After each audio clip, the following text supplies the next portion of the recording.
we can't support abortion. So, why do I say that we can't support abortion? In particular, those of us on the international left. Well, I'm going to explain why. The debate when it comes to abortion has shifted from the 1960s, and I've found that many of the defenders of abortion are way behind in terms of the debate. And this is scary, and it's scary for two reasons. Number one, the well, it's a little bit difficult to explain, but basically, there is someone who's come along and has offered perhaps the best defense of abortion uh, possible, and that is the philosopher Peter Singer. Let's get into this. So, um, in line with mainstream scientific opinion, Singer acknowledges that at the moment of conception, it is a human being. That is what you have. You have a unique life form and a human being. That's number one. Number two, Singer argues, so what? And what he argues is correct when you think about it logically. That if you're going to support abortion, then the debate is not around species but personhood.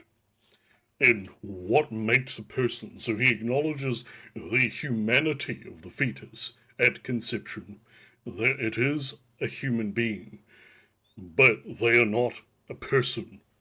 And realistically speaking, if we're to go with his definition of what a person is, that is, they have an awareness of their environment, their position in space time, projections of the future, and so on and so forth, then that means that infanticide, logically speaking, if you support abortion, is permissible until the age of at least 3.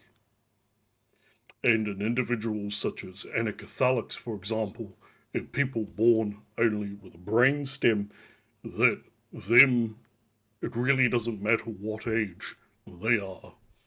This is scary because logically it also means that in addition to voluntary euthanasia, that perhaps non-voluntary euthanasia, people in a coma, for example, or involuntary euthanasia, perhaps people with severe dementia with their personhood is no longer relevant, no longer existent, that the euthanizing of them follows. And so this opens up a door to a rather scary dimension, a Lovecraftian dimension if you think about it.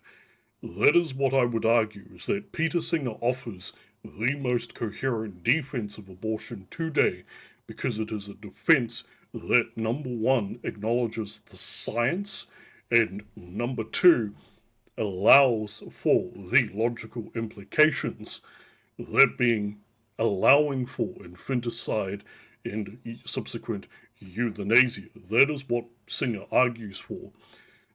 Well, I'm going to be honest with you. I don't like that. I am not comfortable with the infanticide of babies. That unaliving innocent babies is not something that I'm down with. I'm going to be honest with you. And unaliving elderly people that have lost their personhood is also not something that I'm keen on. And I'm rather disgusted at these things, actually. And so we need to tackle this plague of abortion. We cannot support it because, like I said, logically, if you support it, you must support infanticide until the age of 3. Because if humanity is not the marker for rights, then what is? Personhood is the marker for rights. And if we're to go with personhood, that means they are not a person until the age of 3. That is the essential thing here. So, that is what I want to acknowledge and sort of, get out there. Now, before we go any further, this is what I'm going to say. Number one, I'm a pro-natalist. The international left should be pro-natalist. Number two, um, rights to me are based on species. And I can use a very logical argument as to why that is. Whenever you go to sleep, you lose your personhood. Think about it. You are no longer conscious in the same way as you are when you're awake.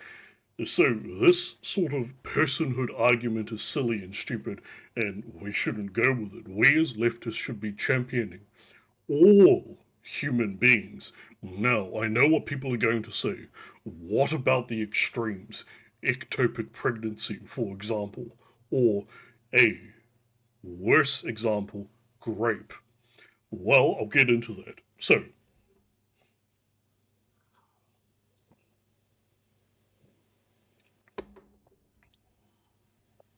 when it comes to grape, this is what I would say. The Catholics have an interesting position on this, which is that they would say no.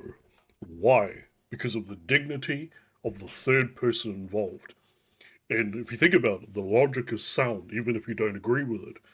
The logic being this: the father, in this instance, the dirtbag father, I would add, gets a sentence of what, 5 years at most.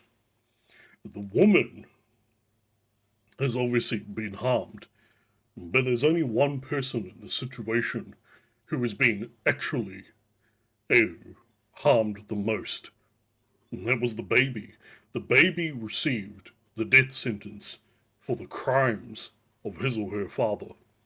That is essentially what is being argued here, and I understand that, and I actually agree with the logic of that. Nonetheless, I can also see how, for pragmatic reasons, those of us that are pro life maybe shouldn't be pushing for this, and I think I have an alternative. Walter Block. Right wing, well, he's been described as right wing, he describes himself as apolitical. A, a libertarian thinker, Walter Block, a rather lovely man actually, um, offers an alternative, and that is what he calls evictionism, which is that you don't have the right to unalive the baby, but you do have the right to remove the baby, and perhaps in those extreme circumstances, such as grape, that there could be warrant for evictionism of some kind, even even though it would inevitably result in the death of the infant. Now, for those that would say yes, but it would result in the death of the infant, my counter to that would be that's not how virtue ethics works. Virtue ethics, which you are ascribing to, is about the principle, not the result of action X. You see what I'm saying? And so I think that's a good middle path on that particular issue, on that extreme issue, is an evictionist stance. However, when it comes to the vast majority of cases, we should not be supporting abortion as leftists. This is an attack on human beings, the most vulnerable kind, that being babies in the womb, and it opens the door to attacks on other human beings, as Singer acknowledges and actually wants.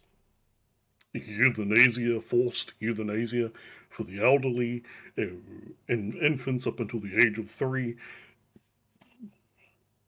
And of course, this opens the door for that hideous, hideous movement, eugenics. Logically speaking, this is what you bring in when you support abortion. And we should not be supporting this as leftists. Instead, we need to champion people having families, having children, and so on and so forth. And we need to be seeking to change the material conditions so that where people can live the lives they want to live, people can be building families, having children, and so on and so forth without having to worry about the next bill, getting evicted, and so on and so forth. This is why we need to be building cross cultural, cross religious alliances focused on economic justice. We need labour unions, tenants' unions, debtors' unions, worker cooperatives, labor credit unions, mutual aid societies, and so on and so forth, political parties of a Georgist nature. We need all of these things in order to tackle the material conditions, bring about broad economic justice, and get rid of the perceived need for abortion, which is in fact an attack on the most vulnerable human beings there are.